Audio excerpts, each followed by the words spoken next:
গ্রামের ঠিক বাইরে একটা পুরনো কুয়ো। এত পুরনো, গ্রামের কেউ জানেও না কবে খোঁড়া হয়েছিল। শুধু শোনা যায় রাতে নাকি কারো কণ্ঠ শোনা যায় নিচ থেকে। কেউ ডাক দেয়, তাও নিজের গলায়। ঢাকা থেকে আসা মারুফ সবার গল্পে হেসে উড়িয়ে দিল। আবার মানুষের নিজের গলায় ডাকে বুঝি? ভূতেরও কপি পেস্ট লাগে নাকি? সে ঠিক করল ওই কুয়োর ধারে রাত কাটাবে, বসে থাকবে একা, ঠিক মাঝরাত অবধি।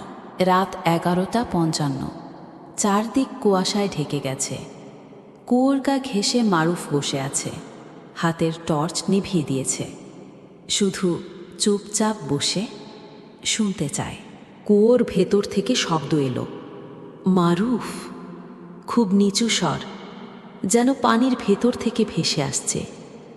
মারুফ কাঁপা কাঁপা গলায় বলল, কে? আর তখনই একই কণ্ঠ, এবার একেবারে স্পষ্ট, আমি।